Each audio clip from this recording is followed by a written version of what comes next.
Halo dulur pajak, selamat datang di Tak Kandani. Dulur pajak duwe pertanyaan atau permasalahan seputar pajak?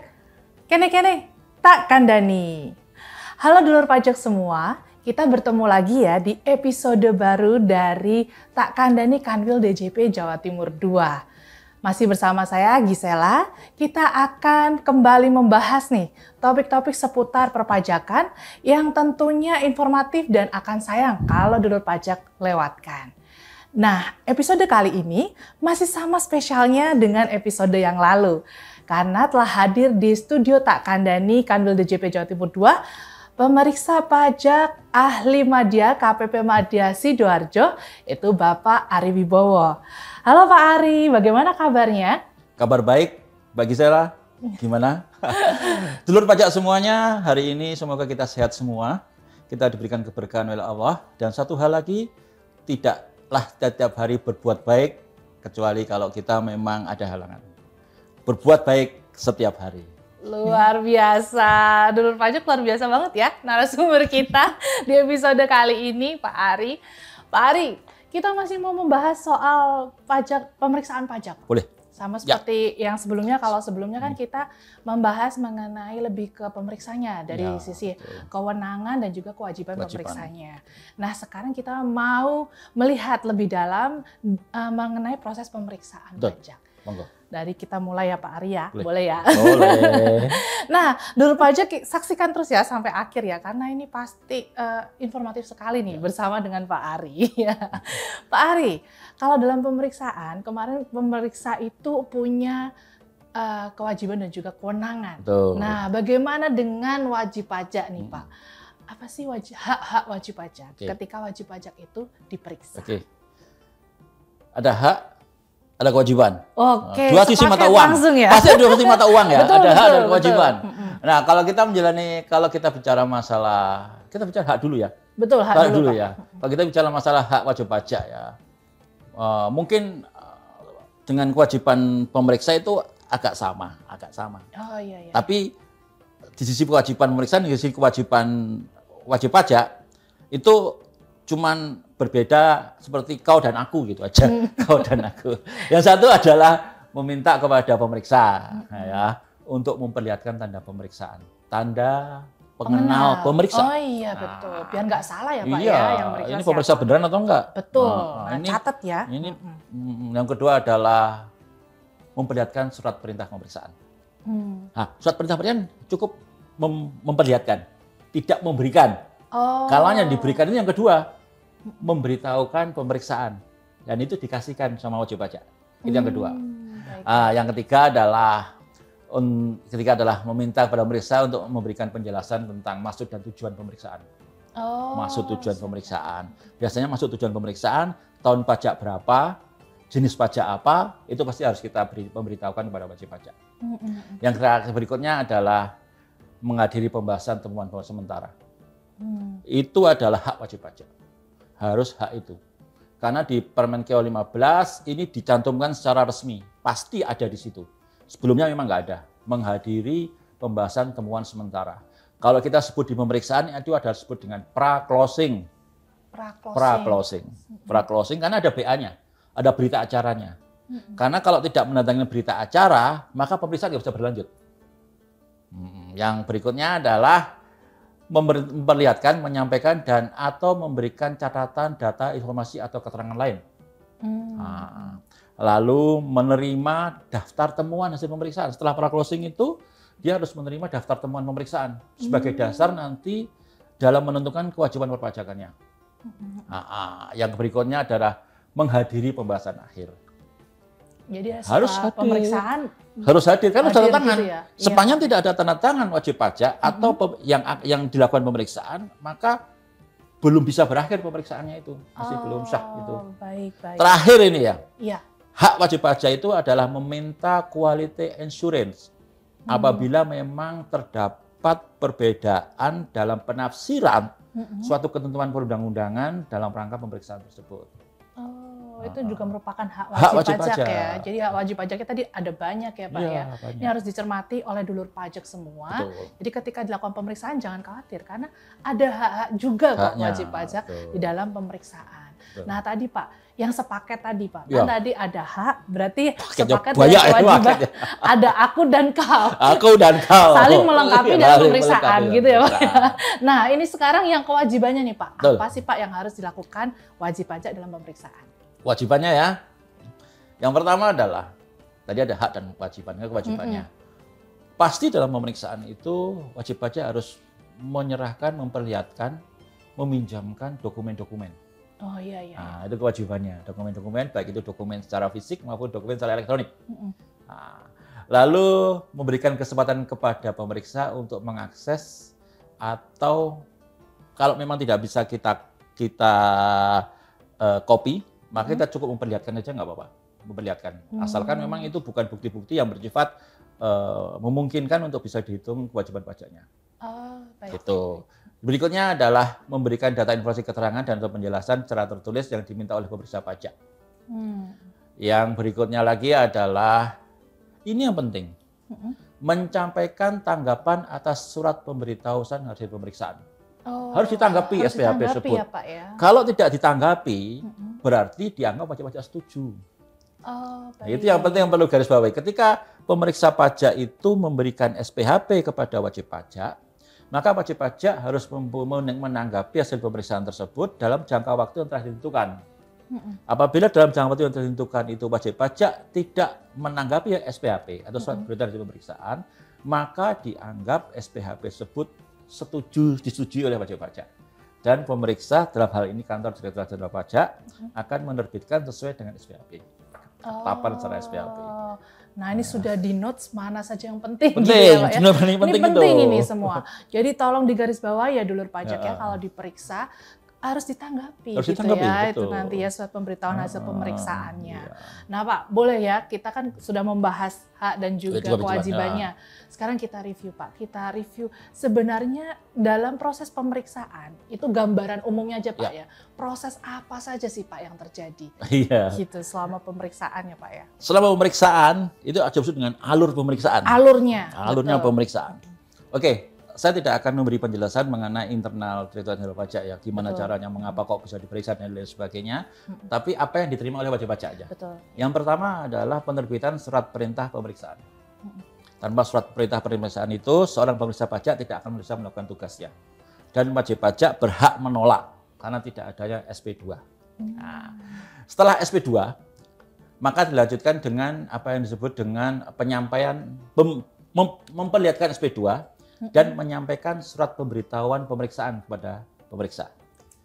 Setelah dikirimkan atau diserahkan secara langsung, maka ada disebut dengan pertemuan dengan wajib pajak. Pertemuan dengan wajib pajak. Biasanya itu ada pertemuan pertama, maka pertemuan pertama itu adalah kami sebagai pemeriksa pajak akan meminta keterangan-keterangan yang bersifat umum. Sebagai contoh misalnya profil wajib pajak, lalu kewajiban wajib pajak, lalu dokumen-dokumen apa yang bisa kami terima pada saat tersebut. Berikutnya adalah petugas pajak akan mengundang wajib pajak setelah dilakukan pemeriksaan, setelah dokumen-dokumen itu kita terima, maka kita akan melakukan analisis terhadap dokumen-dokumen tersebut.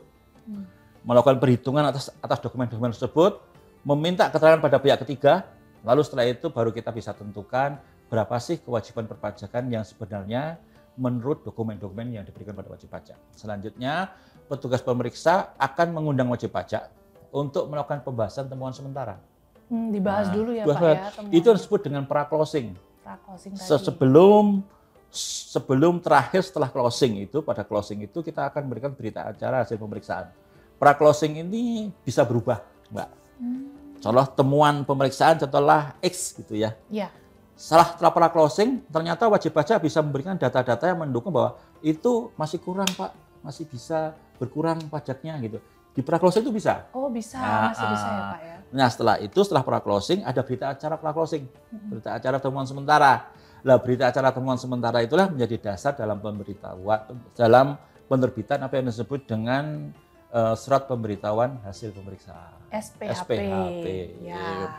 Nah, SPHP tersebut, setelah SPHP, maka setelah ditandatangani SPHP semuanya, maka apabila wajib pajak tetap tidak melakukan persetujuan, maka wajib pajak bisa melakukan apa yang disebut dengan QA. Quality Assurance. Quality Assurance tadi ya, Pak? Betul. Dan Quality Assurance bukan kami, Mbak ya. Bukan kita loh, bukan pemeriksa yang melakukan. Pihak ketiga. Artinya pihak ketiga itu pemeriksa lain.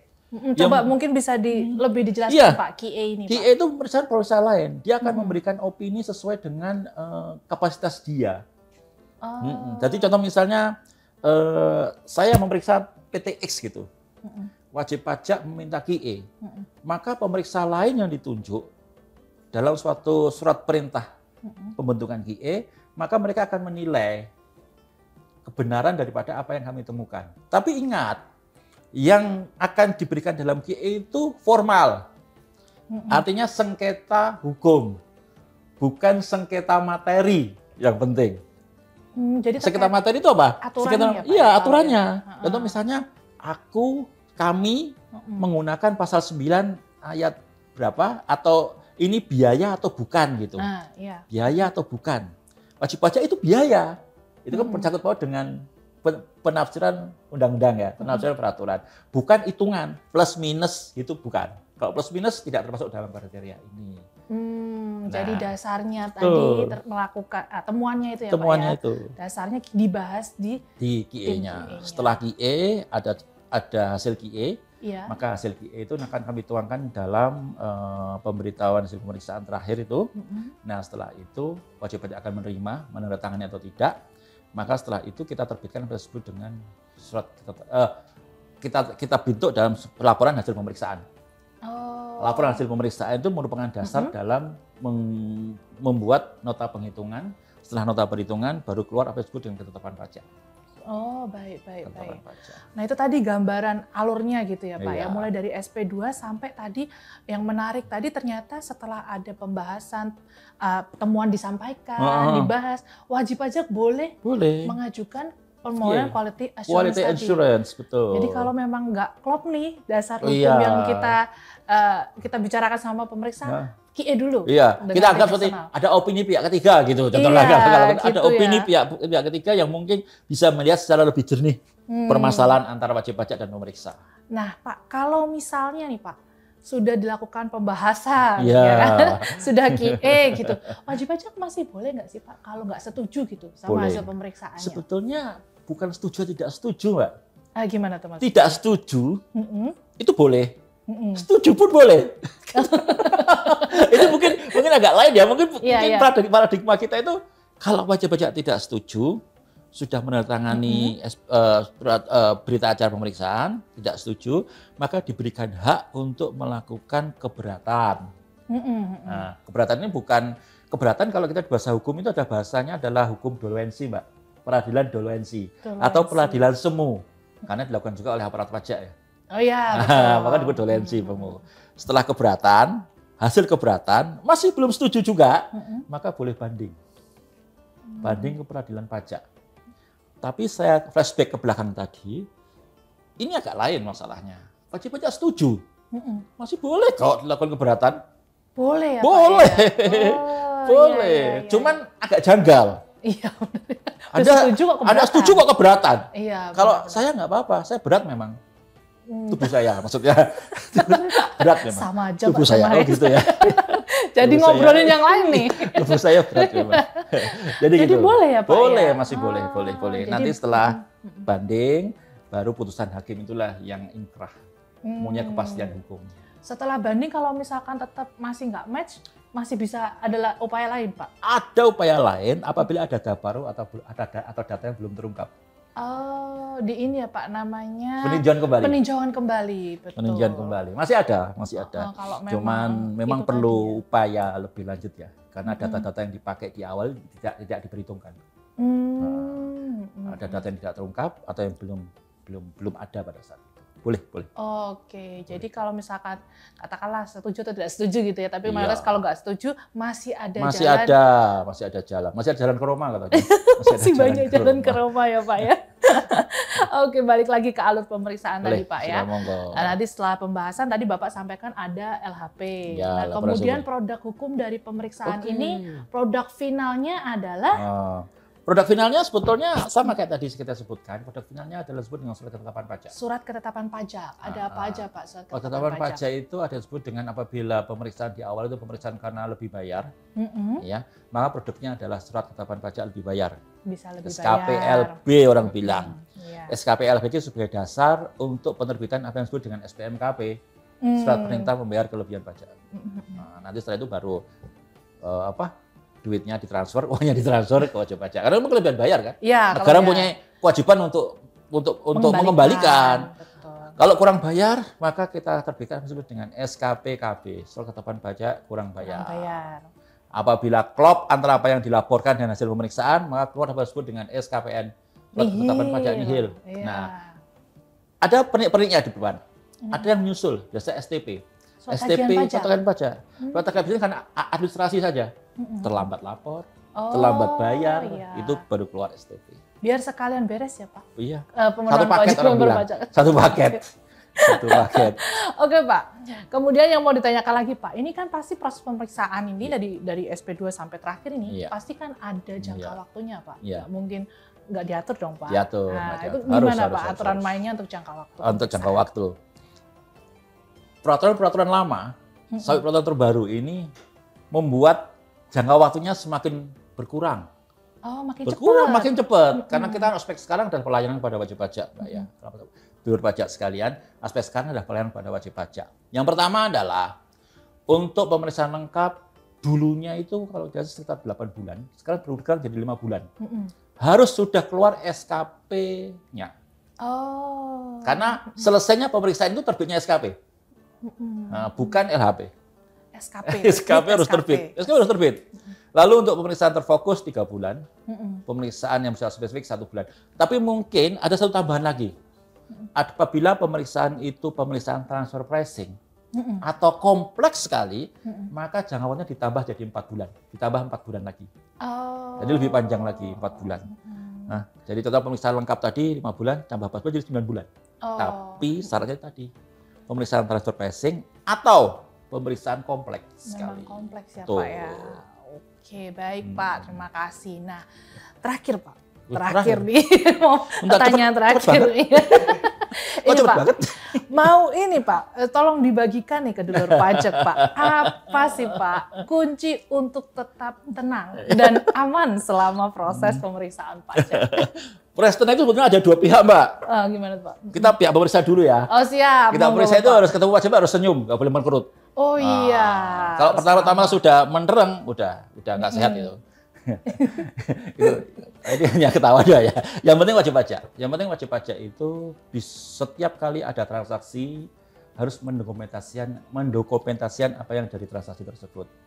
Itu yang pertama. Yang kedua, tolong disimpan semua dokumen-dokumen tersebut dalam suatu file atau tempat sesuai dengan urutannya.